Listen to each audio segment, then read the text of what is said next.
झारखंड में जमीन से जुड़े विवाद और गड़बड़ियों की खबरें अक्सर सामने आती रहती हैं।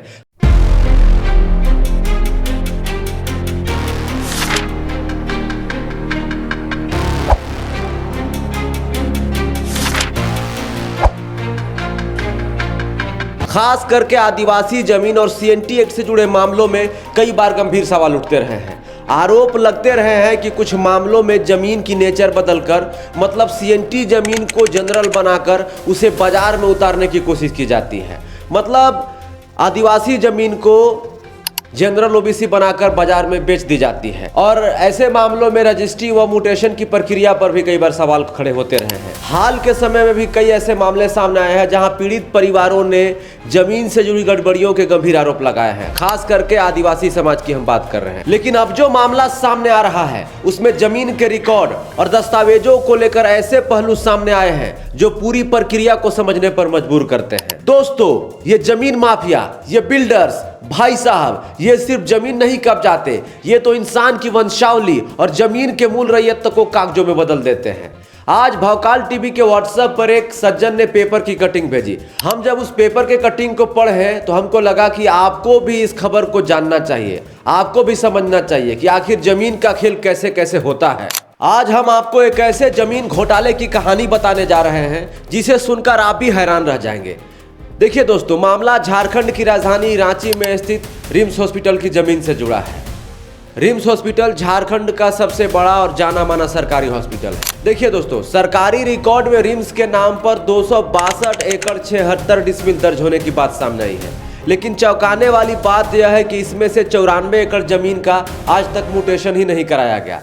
मतलब 94 एकड़ जमीन का रिम्स के पास कोई अता पता नहीं है। इस झारखंड में क्या क्या देखने को मिलेगा कुछ समझ में नहीं आ रहा है। अब सवाल यहीं से उठता है कि आखिर 66 साल तक यह जमीन रिम्स के रिकॉर्ड में क्यों नहीं चढ़ाई गई, और जब दाखिल खारिज हुआ ही नहीं तो फिर इस जमीन पर किस आधार पर खेल शुरू हुआ। यही वह जगह है जहां से पूरा मामला संदिग्ध नजर आने लगता है, पूरा मामला ओल झोल दिखने लगता है। जानकारी के मुताबिक जमीन का बड़ा हिस्सा रजिस्टर 2 में पुराने मालिकों के नाम पर ही चलता रहा। इसी का फायदा उठाकर कथित जमीन माफियाओं ने फर्जी वंशावली तैयार कराई।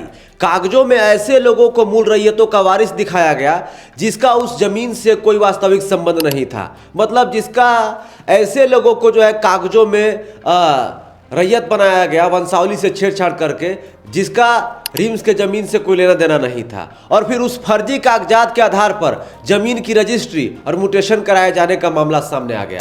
इस पूरे मामले में सबसे हैरान करने वाली बात यह है कि जिस जमीन पर रिम्स का विस्तार होना था, जहां नए वार्ड बनने थे, रिसर्च और मेडिकल सुविधाएं बननी थी, वहां आज प्राइवेट निर्माण खड़े हो चुके हैं। कई जगहों पर अपार्टमेंट, दुकानें और मकान तक बन गए हैं। आरोप है कि यही जमीन आगे बिल्डरों को बेची गई और फिर उन्हीं कागजों के सहारे बैंक लोन तक निकाल लिया गया। आप समझ लीजिए कि किस लेवल पर खेल चल रहा है।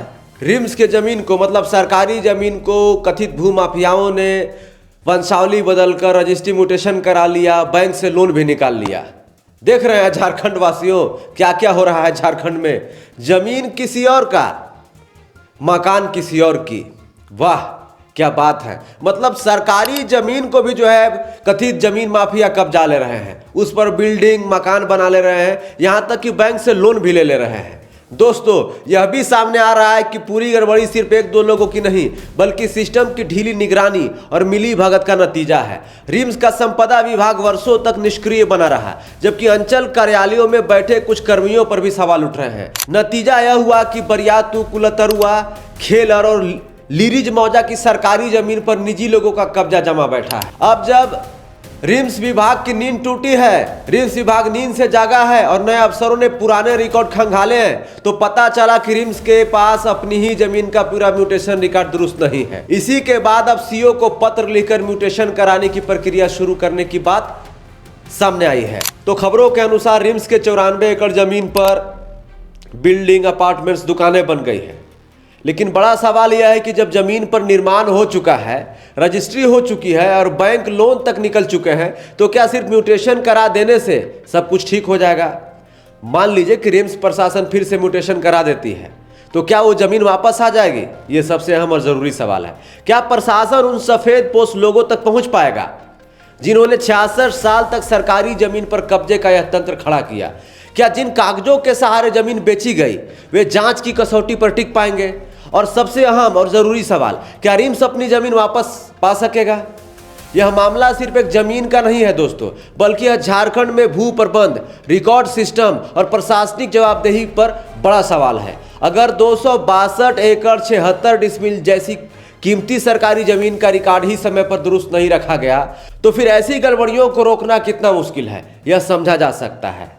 इसी पूरे मामले की अब परतें खुल रही हैं और आने वाले दिनों में जांच, कार्रवाई और दस्तावेजों की पड़ताल के साथ कई और चौंकाने वाले खुलासे सामने आ सकते हैं। लेकिन इसी को लेकर एक अहम और ज़रूरी सवाल है कि रिम्स जैसे इतने बड़े संस्थान के जमीन को जो है कथित माफियाओं ने फर्जी वंशावली बनाकर बेच दिया, उस पर लोन भी ले लिया। तो सोचिए कि जो झारखंड के भोले भाले आदिवासी समाज से जाते हैं, उनकी ज़मीन पर किस प्रकार से जो है डाके डाले जाते हैं, उनके ज़मीन पर किस प्रकार से कथित भूमाफिया ज़मीन दलाल जो है अवैध कब्जा करते हैं, फर्जी वंशावली बनाकर सीएनटी की ज़मीन को जो है जनरल बना देते हैं। आप लगातार खबरों में देखते होंगे। इस पूरे विषय पर आपका क्या कहना है दोस्तों? अपनी राय हमें कमेंट बॉक्स में ज़रूर बताइए। जोहार, नमस्कार।